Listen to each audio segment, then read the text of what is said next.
They'll arrest you for panhandling. They'll give you fines, and that's about the most backwards that I can think of. That's the last thing that a homeless person needs.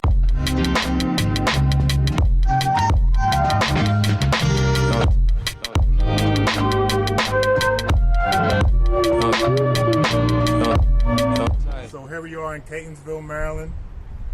What's your name? Matt. Matt, are you homeless, Matt? Yes, I am. How long you been homeless? About 6 months for this stretch. So tell me your story, man. How'd you get homeless? Just ended up in a bad situation where a bunch of things happened all at the same time, and I ended up in this spot.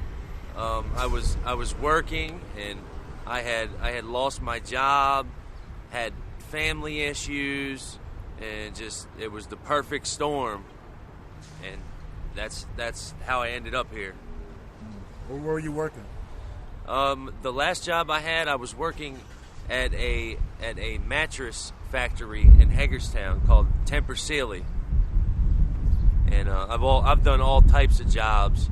I was in the military for 4 years when I was younger. I was in the Army. I was a 54 Bravo, chemical warfare. Done all types of warehouse jobs, Coca-Cola. I've been a waiter. I've been all over the place. So. Did you go to school? Yes. I dropped out in the 12th grade because I had a son on the way, and I wanted to work. But I did go and get my GED right after that. So, and then I joined the Army. Okay. And how was your experience in the Army?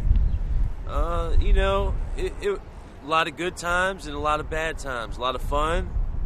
Then also a lot of bad things too. I saw a couple guys, get blown up by IEDs. I saw things, dead bodies. People had to shoot kids. Maybe they're taking ammo to somebody who's shooting at us. So because they're aiding that person, we're ordered to take them out. Thankfully, I didn't have to do that, but a lot of crazy experiences. So I just want to say thank you, man, for serving our country. Hey, my pleasure. My pleasure. It's kind of sad to see you out here. You served your country. How do you feel like the government treats just veterans, in general? I think that they can do a better job with a lot of things, as far as just when you're homeless. Even if you're a veteran, it's almost like even the government or people in general just look at you even worse, because how were you a veteran and you still ended up here? But I will say there are programs, and maybe they could do a better job of reaching out to people and getting the word out. I need to get in some of these programs myself. But it's hard when you're surviving on a daily basis, and when you wake up and you're worried about, where am I going to sleep? Where's my next meal? So the government could do a little better job with that. That's a fact. And I saw you out here at the panhandling on the median. How much, if you don't want me to ask, how much money can you make like a week? A week? Let's see, a weekly thing. I might make $100 a day average. So we'll say average can make $500-$700 a week if I did it every day. So, how much time have you been coming out here recently? Thankfully, the weather's been a lot nicer now this past week. Yeah. Like average, how much time have you been coming out here? I just a little bit every day, a couple hours every day. I haven't been doing this for that long. I just started doing this recently for the past few weeks out here. Before that, I was able to find other little hustles to make money. So, but I would rather do this than go and steal, go and commit crimes. But the cops mess with us out here, so they make it hard sometimes. To, you know, we're trying to do this, try to ask for help rather than go hurt somebody else to get help. So, but they put us in a spot where, you know, they'll arrest you for panhandling, they'll give you fines, and that's about the most backwards that I can think of. You're going to get a homeless person and give them a fine for trying, you know, that's the last thing that a homeless person needs. So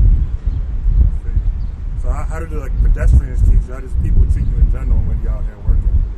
You get some people that are really nasty.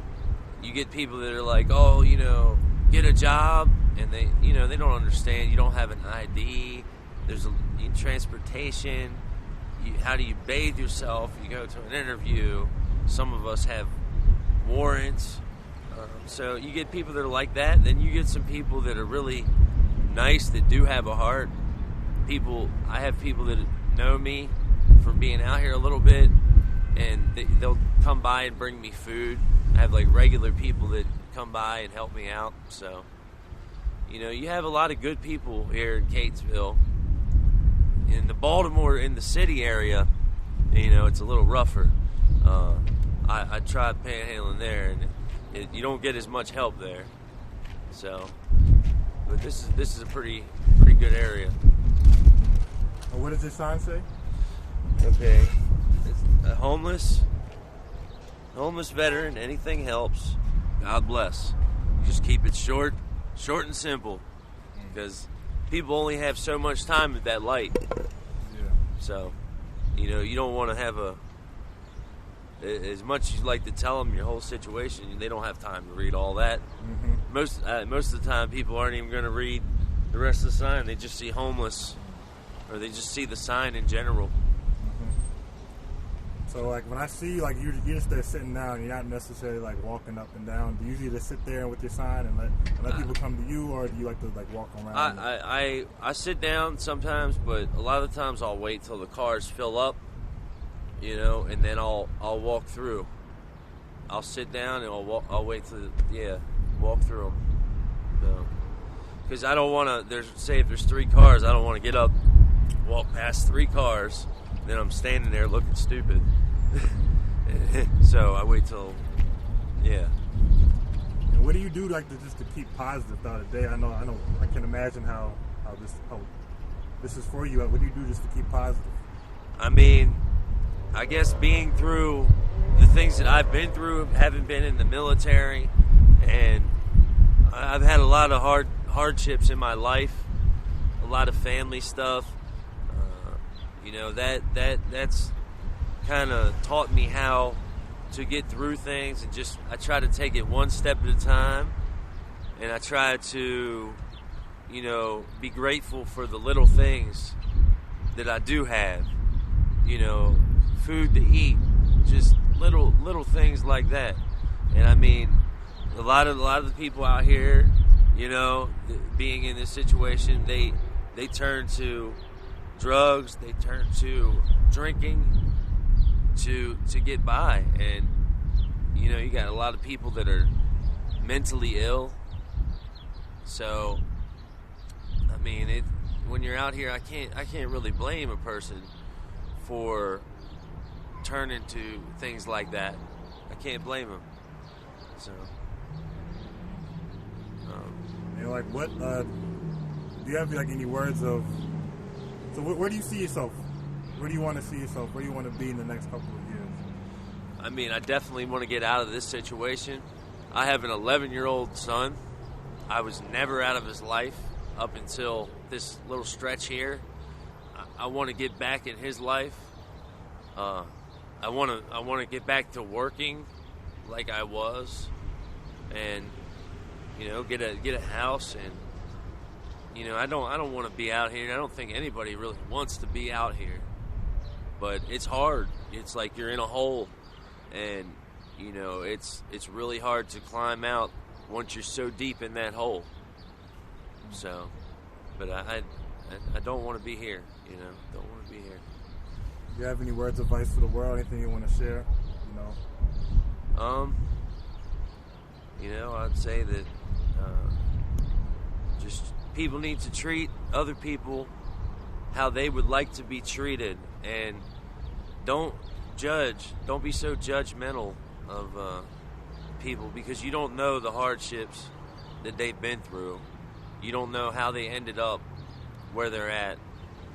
So that's one thing I could say. And don't judge a person by how they look, by skin color, or anything like that, because there's a lot of that going on right now. But, you know, even with the cops and all that, so. Thank you, man. That's a great message. Thank you for sharing your story, man. Really nice meeting you today. Yes, sir. You've been seen and you've been heard. Thank you. You know? I appreciate you doing this, and you know, I'll definitely check the rest of the channel out. Yeah. I'll try to get the word out, because it's pretty. I like it. Good idea. Thank you, man. Yes, sir. Thank you.